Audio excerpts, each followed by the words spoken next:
Good morning students. तो एक आज हम लोग अपने थर्ड न्यूमेरिकल सेशन में कैपेसिटर और उसके कॉम्बिनेशन से रिलेटेड जो कुछ फिजिकल प्रॉब्लम्स हैं उनको डिस्कस करेंगे, सॉल्व करेंगे। आई होप आप लोग अब तक पिछले जो न्यूमेरिकल सेशन हैं उनको आपने देखा होगा, सुना होगा। और उस न्यूमेरिकल सेशंस में हमने जिन जिन न्यूमेरिकल्स और फिजिकल प्रॉब्लम्स को डिस्कस किया, उस टाइप की फिजिकल प्रॉब्लम्स आपने अपने आप भी सॉल्व करी होंगी। और अगर आपको उनके को सॉल्व करने के दौरान अगर किसी प्रॉब्लम में दिक्कत आई है, किसी न्यूमेरिकल में समस्या आई है, तो आप वो न्यूमेरिकल मुझे कमेंट बॉक्स में लिख सकते हैं। अगले न्यूमेरिकल सेशन में हम उस न्यूमेरिकल को भी शामिल करेंगे।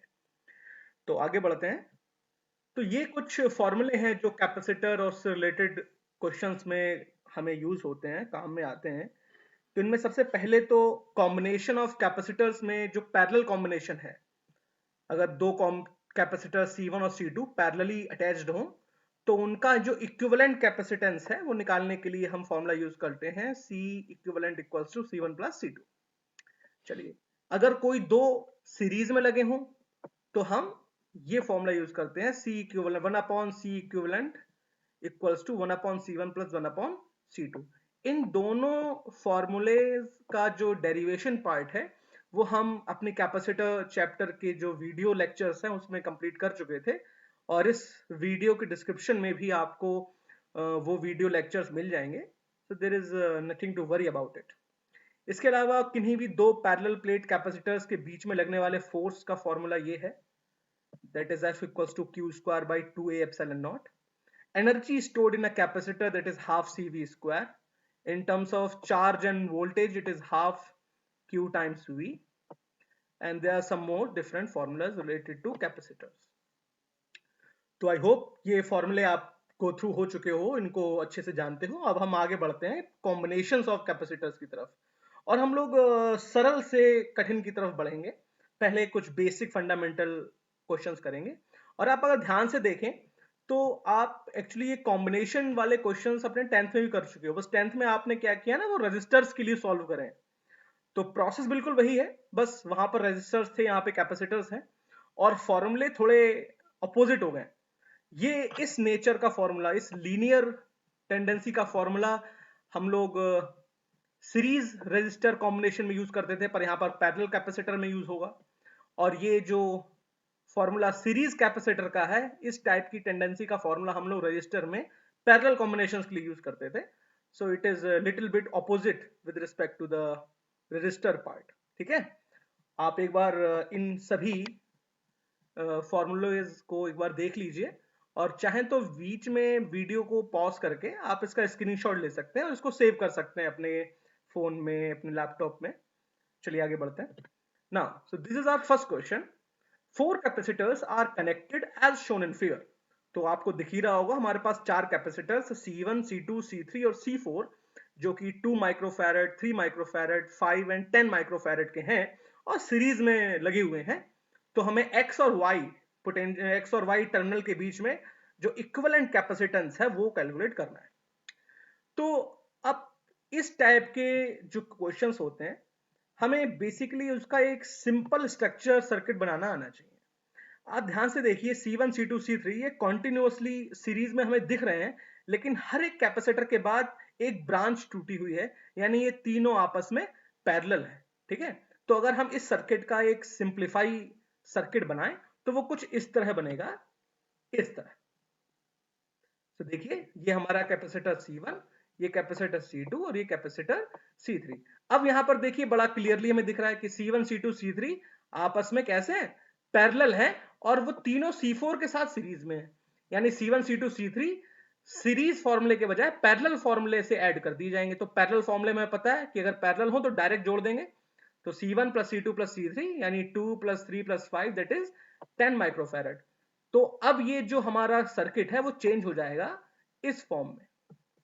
ठीक है, यानी 10 माइक्रोफैरड एंड 10 माइक्रोफैरड।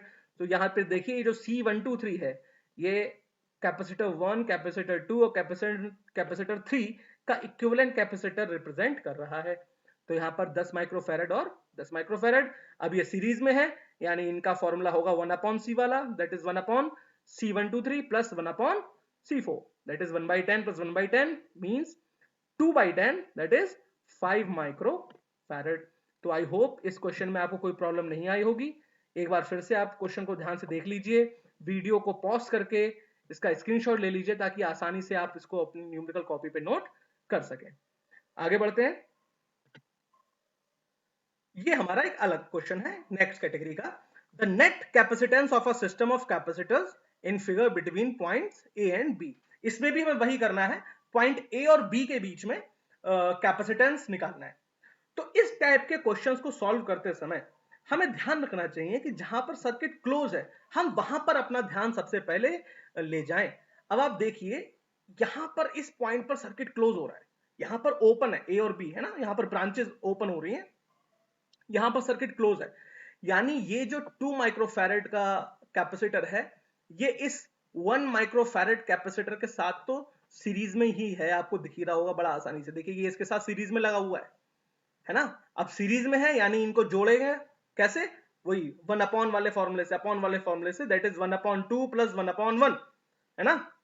तो क्या होगा, दैट इज 1/2 प्लस 1/1।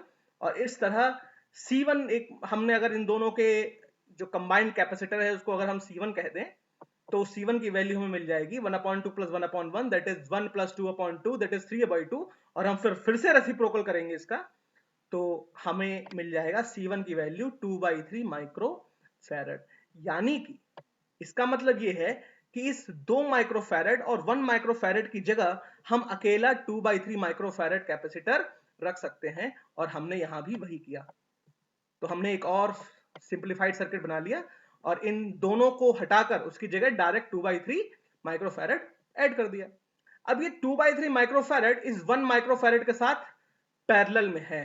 कैसा है, पैरेलल में, यानी अब ये डायरेक्ट जोड़ दिए जाएंगे C1 प्लस C2।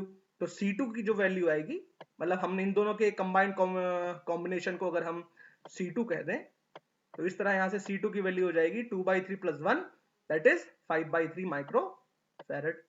अब यहां पर इन दोनों को हटाकर डायरेक्ट 5/3 रख सकते हैं और सिंप्लीफाई हो गया हमारा सर्किट। ए बी 1 माइक्रोफैरेड अभी भी है, 2 अभी भी है, और इन दोनों को हटाकर क्या जोड़ दिया, 5/3 microfarad.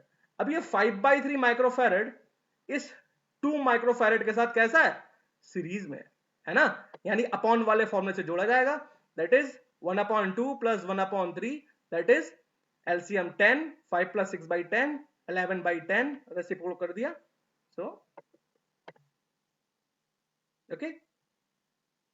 Now, so net capacitance C equals to 11/10 plus 1 क्योंकि वो इसके साथ पैरेलल में है, okay?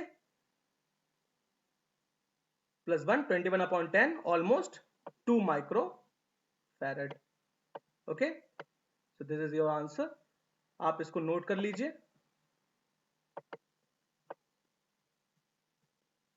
बीच वीडियो में आप स्क्रीनशॉट लेके इसको नोट कर सकते हैं, okay?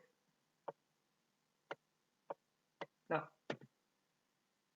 next one is, here the next question is, find the resultant capacitance between the points X and Y of the combination of capacitor shown in figure.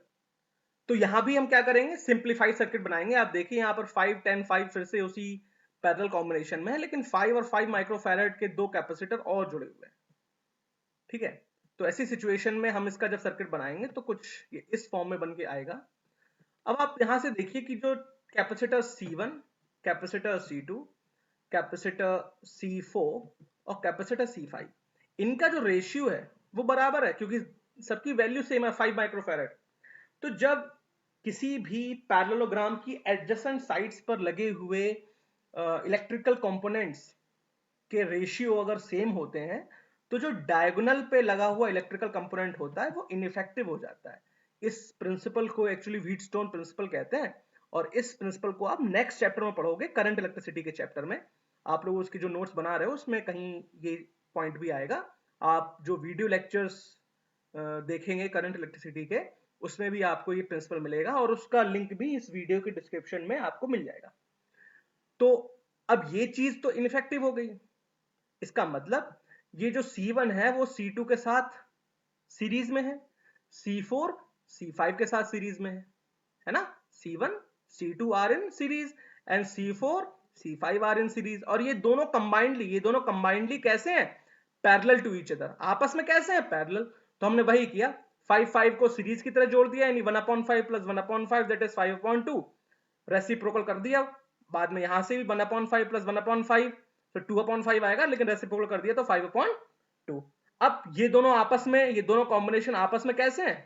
Parallel. तो parallel की तरह add कर दिया, that is 5/2 plus 5/2 means 10/2 that is 5 micro farad.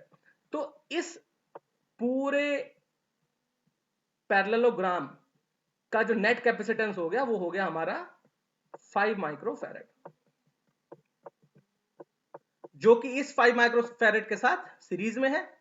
इसीलिए 1/c यानी net capacitance 1/c equals to 1/5 plus 1/5 that is 2/5 that is c equals to 5/2 micro farad, चाहे तो 2.5 micro farad भी लिख सकते हैं।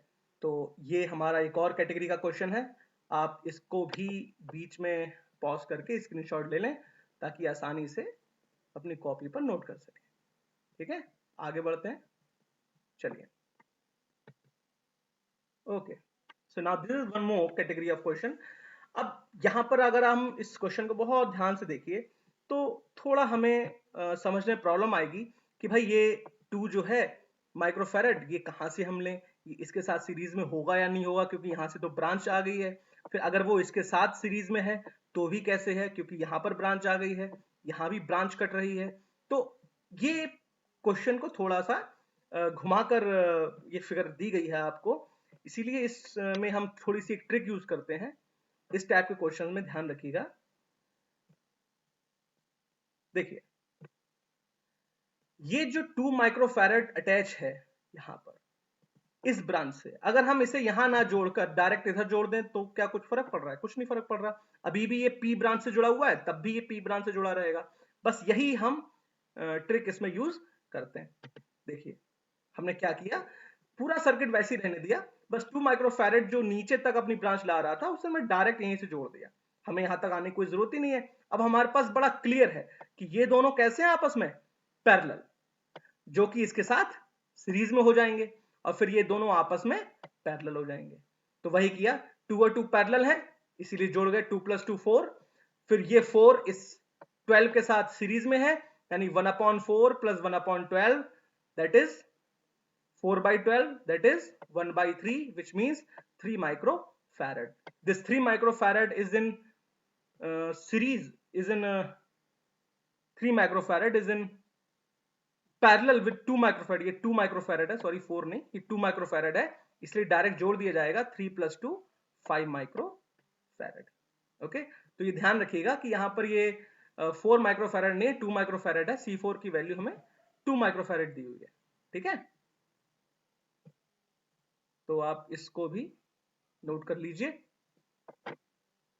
काफी इजी क्वेश्चन था, बस इसमें यही ध्यान रखिएगा कि जो ब्रांच नीचे तक आ रही थी उसको हमने नीचे तक ना लाकर हमने डायरेक्ट यहीं से इसको पी ब्रांच से अटैच कर दिया, और बस बाकी क्वेश्चन हमारे पास सामने होगा, पैरेलल सीरीज हमें पहचान में आ जाएंगे और आसानी से हम उनको कॉम्बिनेशन के थ्रू जोड़ देंगे।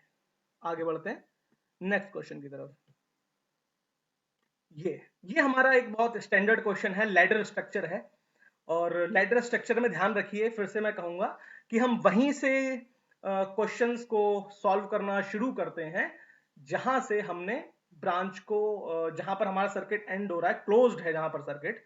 तो आप देखिए ध्यान से, ये 3 माइक्रोफैरेड, ये 3 माइक्रोफैरेड और ये 3 माइक्रोफैरेड, ये आपस में देखिए सीरीज में, यानी ये जुड़े जाएंगे 1/3 plus 1/3 plus 1/3 which means 3/3 that is 1।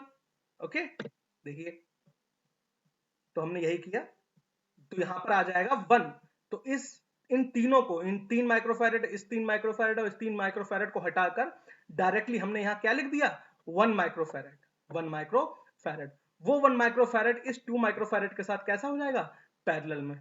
ये देखिए यहां लिखा हुआ है 1 माइक्रोफैरेड इस 2 के साथ कैसा हो जाएगा, पैरेलल में। और जब पैरेलल में है तो डायरेक्ट जोड़ते हैं, 2 + 1 दैट इज 3 माइक्रोफैरेड, यानी इन दोनों को हटाकर हम यहां पर क्या लिख सकते हैं, 3 माइक्रोफैरेड। अब देखिए फिर से पहली वाली सिचुएशन हो गई, 3 3 3। फिर से हमने वही किया, ये आपस में कैसे हैं, सीरीज कॉम्बिनेशन में, यानी 1/3 + 1/3 + 1/3 that is 3/3। 3 + 2 = 4 + 1 = 6 that is 3/6। 3 + 3 = 12 that is 24। 4 + 1 = 8 that is 24। 3 1 microfarad. फिर ये 1 माइक्रोफैरड इस 2 के साथ कैसा है, पैरेलल कॉम्बिनेशन में है, तो पैरेलल कॉम्बिनेशन में डायरेक्ट जोड़ देते हैं, 2 + 1 3 माइक्रोफैरड।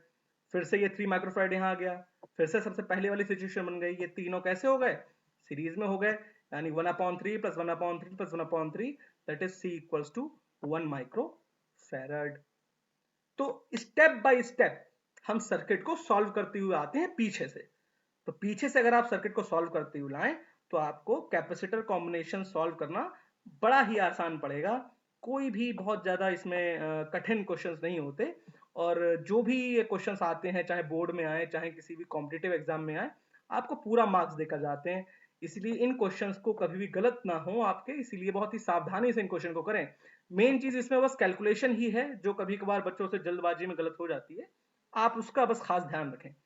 अब इसमें ध्यान से देखिए, अगर हम आप ध्यान से देखिए इस लैडर स्ट्रक्चर में 3 3 3 किनारों पर सारे सेम कैपेसिटर्स लगे हुए हैं और बीच में सारे सेम लगे हुए हैं। ऐसे ही मैंने यहां पर एक स्ट्रक्चर बनाया है, देखिए अगर x x x x x बाहर हो और अंदर सारा y y y y y हो, तो ये एक ट्रिक है, that net capacitance equals to x minus y। आप देखिए हमारा नेट आंसर क्या आया है, 1 माइक्रोफैरड। आप इस ट्रिक से भी निकाल सकते थे कि आउटर में सारे कैपेसिटर्स कितने हैं, 3 माइक्रोफैरड के, तो x की वैल्यू हो गई 3, और अंदर सारे कितने माइक्रोफैरड के हैं, 2 माइक्रोफैरड के, तो y की वैल्यू हो गई 2, तो 3 - 2 1। लेकिन ये ट्रिक ध्यान रखिएगा, ये उसी लैडर स्ट्रक्चर में काम आपको देगी जो लैडर स्ट्रक्चर क्लोज्ड है, जो लैडर स्ट्रक्चर क्लोज्ड है और जिसमें आउटर कैपेसिटर्स की वैल्यू इनर कैपेसिटर्स से ज्यादा है। ठीक है, तो इस चीज को आप ध्यान रखिएगा। उन सभी लैडर स्ट्रक्चर के लिए आपकी बहुत शानदार ट्रिक है, कंपटीशन में आप इनका यूज करें और आपको काफी आसानी रहेगी। तो इसका भी आप स्क्रीनशॉट ले सकते हैं, कोई दिक्कत की बात नहीं। आगे बढ़ते हैं नेक्स्ट क्वेश्चन की तरफ। ये तो ये भी हमारा एक लैडर स्ट्रक्चर ही है, और इसमें हमें क्वेश्चन थोड़ा डिफरेंट है। इस बार हमने ये नहीं कहा गया कि कैपेसिटेंस निकालो, हमें ये कहा गया है for what value of C the total capacitance between A and B is 1। यानी सी की किस वैल्यू के लिए ए और बी टर्मिनल के बीच में टोटल जो कैपेसिटेंस है उसकी वैल्यू 1 होगी। अब यहां पर देखिए 3 2 4 लिखा हुआ है, यूनिट नहीं लिखी, ना फेरेड लिखा है, ना मिली फेरेड लिखा है, ना माइक्रो फेरेड लिखा है। तो एक्चुअली यहाँ पर कुछ भी हो सकता है, माइक्रो फेरेड भी यहाँ पे ले सकते हैं, मिली फेरेड भी ले सकते हैं, तो इस टाइप के क्वेश्चंस भी आ जाते हैं। तो ऐसे में हम जो यूनिट है उसको यूनिट ही लिख देते हैं, यानी 1 यूनिट मान के चलते हैं कि सी की उस वैल्यू के लिए हमें कैपेसिटेंस सी की वो वैल्यू निकालनी है जिसके लिए ए और बी के बीच में जो नेट कैपेसिटेंस है उसकी वैल्यू 1 यूनिट होगी। तो कुछ नहीं करते, हम वही हैं बेसिकली, सारे सर्किट को सॉल्व करते हैं और पीछे से ही सॉल्व करते हुए लाते हैं। तो अभी पिछले क्वेश्चन में हमने देखा था, ये देखिए ये सारे सीरीज में है और सारे के कितने टोटल संख्या 3 और 3 3 3, यानी 1/3 + 1/3 + 1/3 which means 3/3, so that is 1। यानी इन तीनों को हटाकर हम यहां पर क्या जोड़ सकते हैं, 1। तो यही हमने किया, इन तीनों को हटाकर यहां पे क्या जोड़ दिया, 1 जोड़ दिया। वो 1 इस 3 के साथ पैरेलल में है तो पैरेलल में कर दिया, दैट इज 3 + 1 4 यूनिट। अब आप ध्यान से देखिए यहां पर देखो 4 और 2 ये पैरेलल में है, यानी ये जोड़े जा सकते हैं। तो 4 और 2 पैरेलल कॉम्बिनेशन में ऐड कर दें तो क्या हो जाएगा 6, तो डायरेक्ट हमने यहां लिख दिया 6। ये 3 तो यहां ऑलरेडी है ही, इस 3 और ये 6 आपस में कैसे हैं, सीरीज में, तो हमने इनको जोड़ दिया सीरीज कॉम्बिनेशन के साथ, यानी 1/3 + 1/6 दैट इज 2 + 1/6 3/6। On doing the reciprocal we get 2 microfarad. यानी कि जो ये इधर आया हमारा 4 यूनिट और ये इधर आया हमारा 2 माइक्रोफैरड, माइक्रोफैरड मान लेते हैं, तो वो इन आपस में कैसा हो गया अब, पैरेलल। ठीक है, तो पैरेलल हो गया। अब पैरेलल की तरह से जोड़ दिया, यानी 2 + 4 दैट इज 6 माइक्रोफैरड। मान लीजिए सारे माइक्रोफैरड यूनिट में ही है, सबको माइक्रोफैरड ही मान लीजिए। और आगे बढ़ते हैं, तो ये तो यहां पर सॉल्व हो गया, कितना आ गया 6 आ गया। अब ये बचे हुए के साथ देखिए, यहां पर सी ही है, यहाँ पूरे जगह को हटाकर हम यहाँ पे क्या जोड़ सकते हैं 6 माइक्रोफैरड यानी 6 यूनिट, और यहाँ पर 3 यूनिट।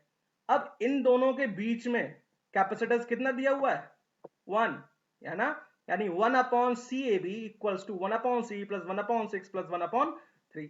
6 और 3 का कॉम्बिनेशन अभी हमने ऊपर निकाला है, क्या निकलता है 2, यानी यहाँ पे आ जाएगा 1/2, वो 1/2 इक्वल के लेफ्ट हैंड साइड चला जाएगा, तो 1 minus 1/2 that is 1/2, so net capacitance is equals to 2 microfarad और 2 यूनिट, यानी कि इस C की जगह अगर हम 2 यूनिट रख दें, यानी 2 माइक्रोफैरड हो, 2 फैरड हो, 2 मिली फैरड हो, तो A और B के बीच में होने वाला कैपेसिटेंस 1 फैरड, 1 मिली फैरड या 1 माइक्रोफैरड निकल कर आएगा। सो this is the your solution. आप इसको भी नोट कर सकते हैं। आई होप ये क्वेश्चन देखिए काफी सरल है। अगर आपको किसी भी क्वेश्चन में कोई प्रॉब्लम आती है, आप तुरंत कमेंट बॉक्स में लिख दें। और चूंकि बीच लाइव सेशन में थोड़ा न्यूमेरिकल्स स्पेशली कराते समय क्वेरीज को सॉल्व करना उतना प्रैक्टिकली पॉसिबल नहीं हो पाता, क्योंकि संसाधनों की बड़ी कमी है इस समय लॉकडाउन में। तो आप सभी से मैं रिक्वेस्ट करूंगा कि अगर आपकी कोई क्वेरी है तो आप उनको जरूर कमेंट बॉक्स में लिखें। नेक्स्ट न्यूमेरिकल सेशन में मैं आपकी क्वेरीज को न्यूमेरिकल्स के साथ जरूर शामिल करूंगा। आगे बढ़ते हैं। हाँ, this is our one of the most important question, infinite ladder series. आप देख रहे हैं यहां पर हमारे सामने एक इनफाइनाइट लेटर सीरीज है, एक्स और वाई के बीच में हमें कैपेसिटेंस निकालना है और हमें इधर नहीं पता कि सीरीज कहां तक जा रही है। आप देखिए ये यहां पर इनफाइनाइट लेटर सीरीज दी हुई है। तो इस टाइप के क्वेश्चंस को करते समय चाहे कैसा भी क्वेश्चन हो, देखिए ट्रिक तो आप आसानी से बना लोगे, लेकिन क्या है ना, ट्रिक यूज तब कर पाते हैं जब आपको ट्रिक भी बनानी है। निरा निरा अगर आपको ट्रिक्स बता दी जाएंगी तो भी आप एक्चुअली क्वेश्चन नहीं कर पाओगे।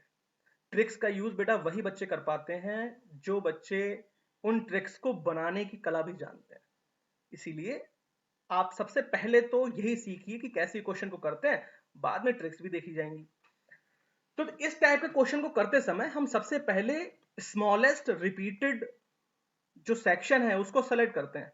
आप ये देखिए, अगर हम यहां से मान लीजिए इस पूरे का इक्विवेलेंट कैपेसिटेंस CEQ है, CEQ इक्विवेलेंट कैपेसिटेंस की वैल्यू CEQ है, और इसमें से अगर हम इतना पोर्शन निकाल लें, इतना पोर्शन बाहर निकाल दें, तो क्या कैपेसिटेंस में कुछ असर पड़ेगा? बिल्कुल नहीं पड़ेगा, क्योंकि ये सीरीज तो इनफाइनाइट है ना। तो हम यही करेंगे, हमने मान लिया कि जो बचा हुआ टोटल है उसका इक्विवेलेंट कैपेसिटेंस कितना है, CEQ है, ठीक है। तो हमारे पास जो अब सर्किट बचेगा वो कुछ ये बचेगा कि 1 माइक्रोफैरड, 2 माइक्रोफैरड, अब बची हुई पूरी सीरीज C इक्विवेलेंट। अब ये C इक्विवेलेंट इस 2 के साथ कैसा है सीरीज में, यानी ये जुड़ेगा 1/2 प्लस 1/C इक्विवेलेंट। तो एलसीएम लेके रेसिप्रोकल करेंगे तो आ जाएगा 2 times of C equivalent upon 2 plus C equivalent, ठीक है। अब ये जो इतना फंक्शन है ये 1 माइक्रोफैरड के साथ पैरेलल में है। देखिए पैरेलल में है ना, तो पैरेलल में क्या करते हैं, डायरेक्ट जोड़ देते हैं। तो हमने भी डायरेक्ट जोड़ दिया, यानी total capacitance C equivalent equals to 1 plus 2 times of C equivalent upon 2 plus C equivalent. Cross multiply करा ली, एलसीएम लेके क्रॉस मल्टीप्लाई करा ली, और आप देखिए हमें एक क्वाड्रेटिक इक्वेशन मिल गई, C equivalent square minus CEQ minus 2 equal to 0. On solving this quadratic equation, इस क्वाड्रेटिक इक्वेशन को सॉल्व करेंगे तो हमें दो रूट्स मिल जाएंगे, दो ऐसे फैक्टर मिल जाएंगे, C equivalent minus 2 multiplied by C equivalent minus 1। अब जाहिर है देखिए दो फंक्शन है, दो ब्रैकेट हैं, मल्टीप्लाई होकर 0 हो रहे हैं, यानी या तो ये 0 के इक्वल होगा या ये 0 के इक्वल होगा। तो पहले इसे 0 के इक्वल रखा तो हमें C इक्विवेलेंट की वैल्यू मिल गई 2 माइक्रोफैरड, दूसरे वाले को रखा तो C इक्विवेलेंट की वैल्यू मिल गई प्लस 1 माइक्रोफैरड।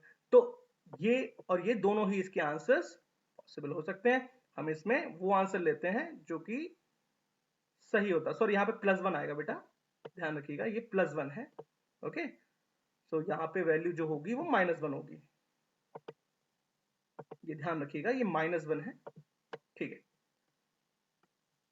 तो जो रियल रूट है वो से हमने ले लिया पॉजिटिव इंटीजर, दैट इज 2 माइक्रो फैरेड। तो इस तरह हम इनफाइनाइट लैडर सीरीज को सॉल्व करते हैं।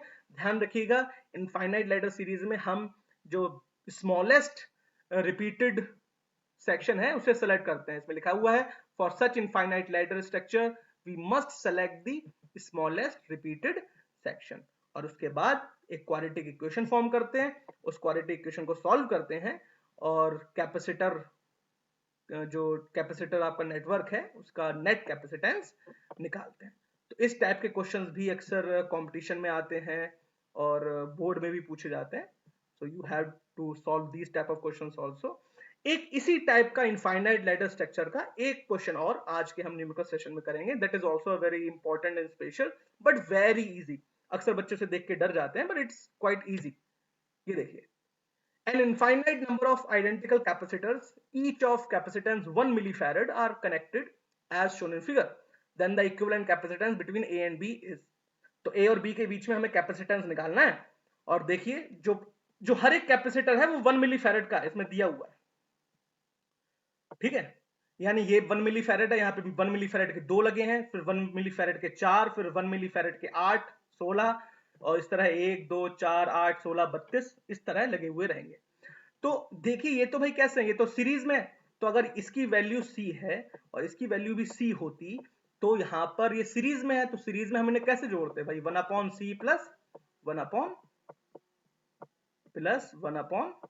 आप इन्हें ऐसे जोड़ते तो आंसर क्या आता आपका 2/C। हमें पता बाद में रेसिप्रोकल करना पड़ता है, यानी नेट कैपेसिटेंस निकलता C/2।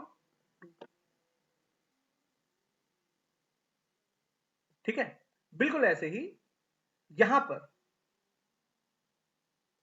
4 लगे हुए हैं, यानी 1/C plus 1/C plus 1/C plus 1/C, तो यहां पर क्या आ जाएगा आपका C/4। और इसी तरह यहां से नेट कैपेसिटेंस आ जाएगा C/8, यहां से आ जाएगा C/16।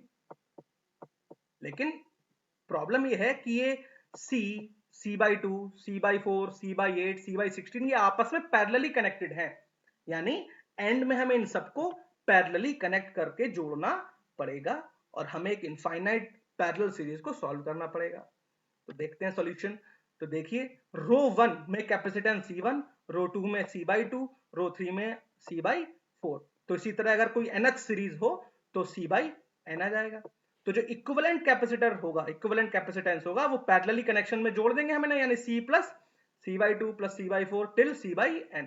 अब यहां पर देखिए n कोई फाइनाइट तो वैल्यू दी नहीं है, हमें इनफाइनाइट तक दिया हुआ है, यानी n टेंड्स टू इनफाइनाइट।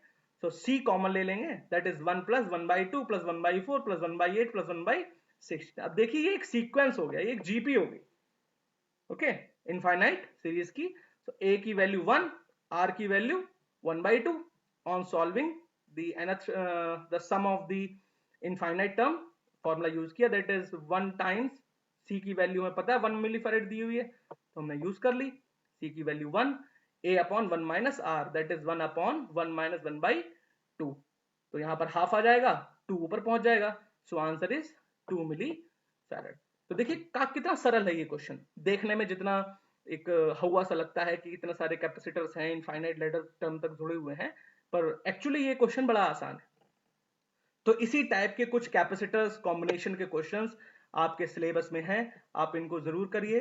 और किसी भी टाइप की क्वेरीज के लिए आप वीडियोस के कमेंट बॉक्स में लिखिए, मैं सारे ही कमेंट ऑलमोस्ट पढ़ता हूं। एक्चुअली ज्यादा आप लोग कमेंट खुद ही नहीं करते, तो पढ़ तो लेते ही हैं सारे, इसीलिए आप कोई भी आपकी क्वेरी हो तो आप इसमें जरूर मेंशन करें और मैं उन क्वेरीज को अगले न्यूमेरिकल सेशन में न्यूमेरिकल के साथ जरूर शामिल करूंगा। तब तक के लिए thank you learners, like the video, share the video, subscribe the channel. Hope you all are good, stay safe, stay home. Thank you.